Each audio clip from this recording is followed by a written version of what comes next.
Hello everybody. I wanted to do something fun for this channeling. So we're right in the middle of we're right in the middle of my Child's Play workshop. And we're in week 3, which is the last week. And the previous weeks, we spent time kind of developing our inner child's play world, and then week 2 we kind of brought that out into the physical world. And then with Elton John, he wants me to remind me to say with Elton John, we worked with him in week 2. And then at week 3 we're working with Joan of Arc to have courage and bravery to do things we've never done before as a light worker, but to do it in the spirit of childlike play and wonder. So for a while now, I have wanted to channel Bigfoot because there's so much mystery around him. Does he exist? Does he not exist? Is he a hoax? Is he real? And I don't really care about all that part of it because he exists somewhere. If he came to us as a sighting, a thought, an image, he exists somewhere. And as I was walking this morning, someone has on their car this sticker of Bigfoot, and I don't see it every day because I don't go the same way every day, but every now and then he pops up to remind me hey, I'm here, weren't you going to channel me? So in the spirit, like I said, of Child's Play, I want to bring his energy through and just see what he has to say to us. I have absolutely no idea where this is going. I just wanted to do it for fun. So, look at it as you will, lighthearted and in the spirit of, Child's Play. So let me just kind of tap into him and see where this conversation is going. And right now I'm sitting in the middle of the woods, which he says is his favorite place to go. So let's see. So the first thing that he always shows me is that stupid, he says the stupid hoax where someone dressed up as him. But he said he was actually rather honored and intimidated by it because it gave him some big shoes to step into, he said, because they painted him larger than life. Oh my God, this is crazy. So you know that one. You guys know which one I'm talking about. I think everybody's seen it. That one that's kind of like this furry guy walking through the woods, but he's really big and and kind of overpowering looking, but he's walking kind of, looking back at the camera. So Bigfoot says, that's not really me. That's not how I look. Because he said the face that people always put on him is kind of scary, he's got big teeth and he wants to attack people. And he says, I'm just a gentle soul by nature, and I really just enjoy being outside in the country, in the woods. He goes, I don't really like the city. That's why you always see me or think you see me in the country. And he's like, chances are if you think you've seen me, then you've seen me. He says there's many aspects of myself, and that he is part of a larger family of beings, not originally from this planet. He's so fun to me.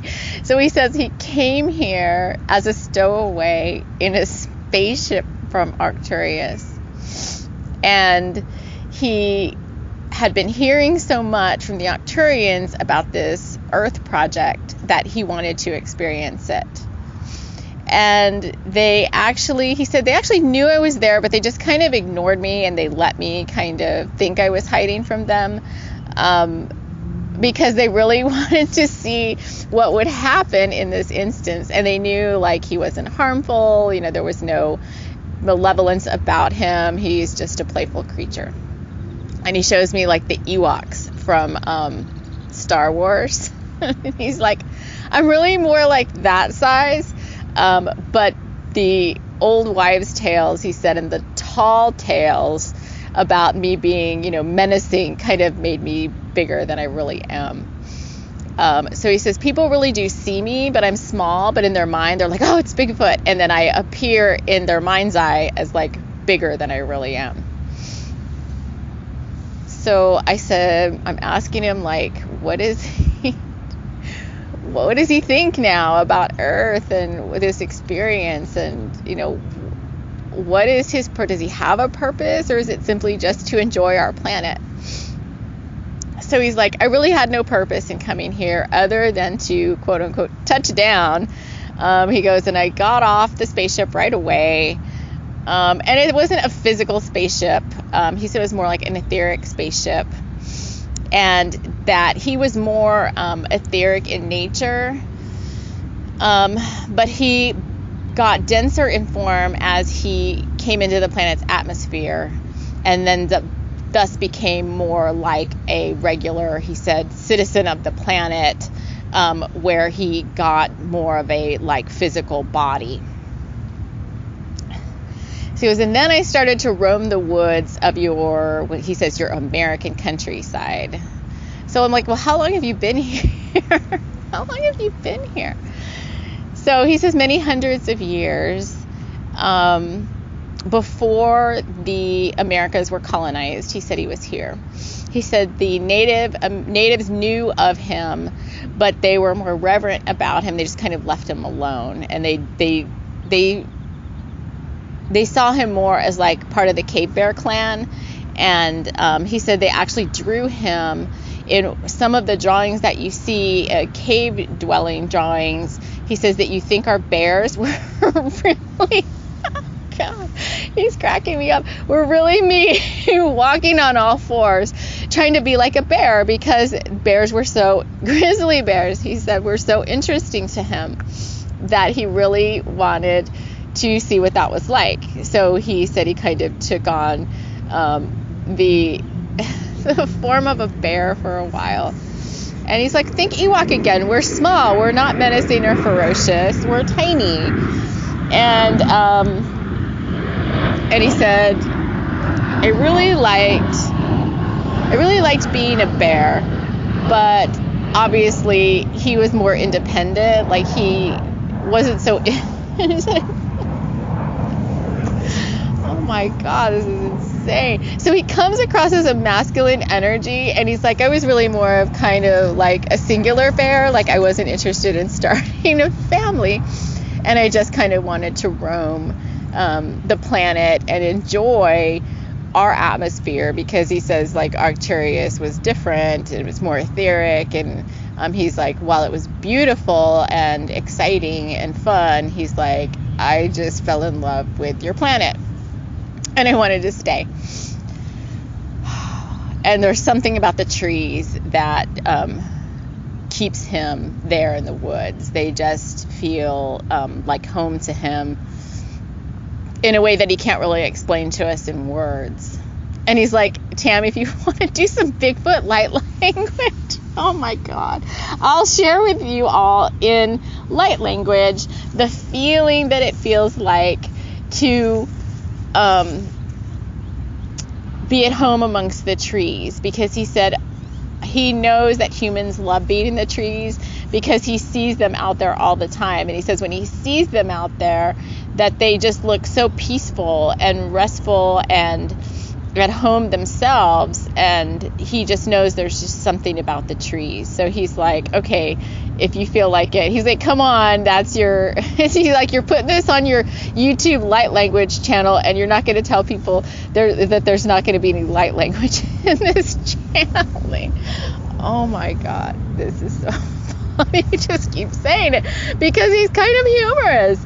He's really a playful energy, and he's really like making me laugh. Oh my word. Okay, keep going. So let me see. Do we have any? I'm asking the dog. Like, do we have any questions for Bigfoot? So he is actually inviting listeners to put questions in the comments, and he's like, hey, Tammy, come back later and talk to me again and answer your questions. Holy smokes. Where is this going? So, all right. So, let me just see. So he wants to encourage everyone to be playful at heart, and that's really the energy that he's trying to bring through, because he's like, you guys are going to flip out and you're going to like laugh at her and you're going to be like, oh, she's crazy, or she's so stupid, why is she, like, you're going to like think all sorts of stupid shit about me saying, because like, why would she want to do this, dumb video? Like, people are going to have all sorts of reactions to it, and because it's Bigfoot, he's like, oh wow, it could go viral, who the heck knows. So he's like, Tammy, you're going to have people with all sorts of reactions, all sorts of comments in their minds. Some will even post them with their own interpretations of who they think Bigfoot is. And he's like, whatever. Do whatever they want to do. Because he's like, then you will have been successful. He's like telling me, like, you will have been successful because you will have, like, shaken up the normalcy of things, and you would have like stirred the cauldron, and you would have like put, like brought people to action to want to like either say, oh, you're right, or oh, you're wrong, or whatever. And he's like, you want to stir up some energy. Oh my word. All right, seriously, this is early morning. I don't do drugs. People are going to think I'm high. I'm high on love. Okay, high on love. Anyway, so let's actually do this, because now I am curious to know what this freaking... All right, Bigfoot, I want to hear this light language. So he says it's going to kind of come through a little bit Arcturian, because that's where he's originally from. But it's going to have his own little spin on it. Plus the message, he says, is his alone. Like, he says the Arcturians aren't putting me up to this. The message is just his, to share his love and wonder and how he feels about trees, which I feel the same way about trees, which is probably why we're getting along so good. Oh my gosh. Okay, I don't want to get serious. He's like, don't get serious. Because I was going to say, like, oh, I'm going to get serious. He's like, don't get serious. All right, here we go. Okay, whew. Bigfoot light language.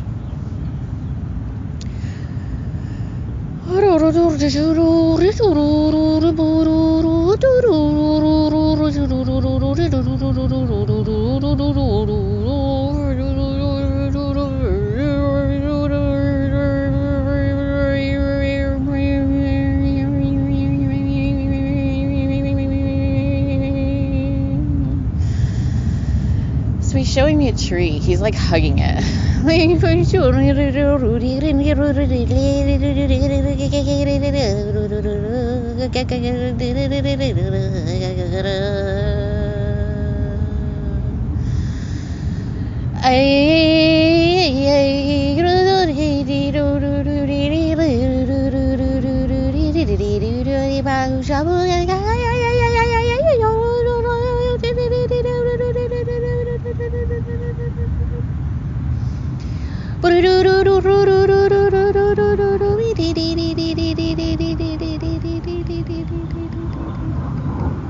Now he's showing me himself like sitting up in a tree.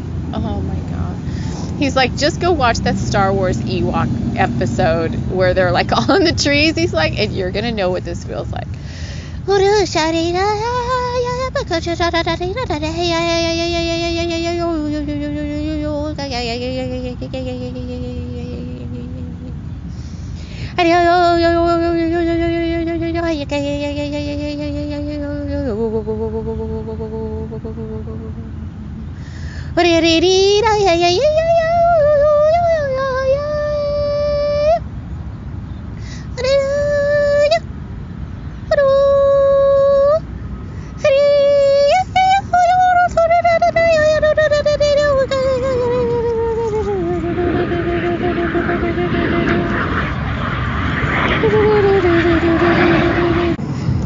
So as a shaman, we can shapeshift, or we can merge with helping spirits. So I just kind of want to merge with his energy right now, because I want to, he's showing me himself like kind of skipping and hopping around through the forest floor, and I just kind of want to feel that.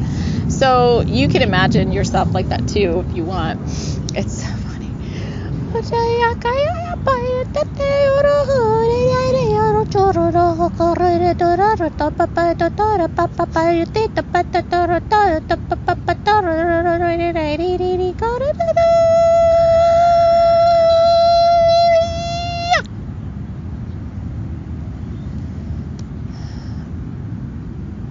So that end part there, he's kind of like standing with his arms outstretched, and he got like a big beam of light that came down from the heavens through his physical form, and like really lit up his heart space and went down into Mother Earth.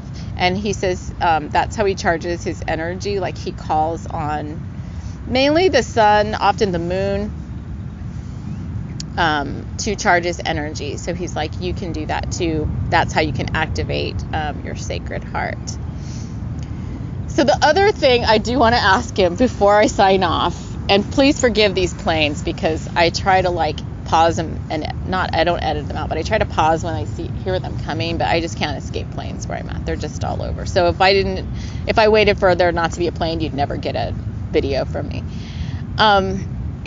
So I do want to know though about the family thing, because I have heard people talk about, like Bigfoot families, like they've seen a little one and a big one, or they've seen one that looks more female. And so I have to address that question before we close this out. So he says, okay, he's going to fess up that he actually started a family after a long while because he did start to feel a little lonely. So he asked the Arcturians to send him a female so that he could feel more at home in his heart, so that he could bring a balance to his life, and that he was starting to feel like he was absorbing like loneliness, and he didn't really want to do that. So they did send him a female specimen. Oh my gosh, come on. He said he's joking, that he's the love of his life. It's not a specimen.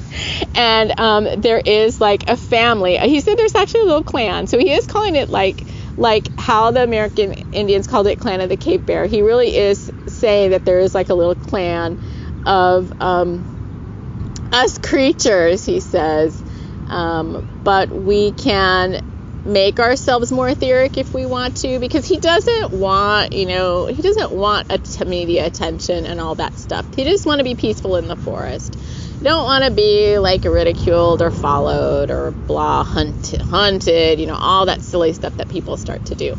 So, he says, well, that's as far as I'm going to go into it, and his whereabouts unknown, he says.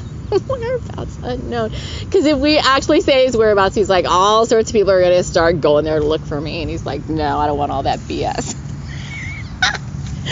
Okay, so I don't know if you guys are going to send me questions or not, but I am definitely going to have to speak to this dude again, because he is so freaking hilarious. I just want to know, I'm going to come back and do another one, because I just want to kind of, over the years that he's been here, because he says it's been a while, I want to know what he's learned and what he's observed. So I'm going to close this one out, though, and I just have to say that this was like, if I took the Child's Play challenge, dudes, and I did this channeling for y'all in all sincerity and really coming from a place of love, and I just wanted to have fun. Like my work, I have to have fun myself in order to serve others. If I'm not having fun, it doesn't serve you at all. So, you can put all your thoughts about me aside and just take it from a place of like, dude, I have so much fun doing this. Like, I don't even care if you really like it or not. It's just going to be out there. And if you enjoyed it, then man, I achieved some sort of inner purpose of service to my fellow human being, and kind of raising the vibration in love and laughter and joy. So that's all I'm going to say. I hope you guys have a blessed day, and I'm sending y'all big love.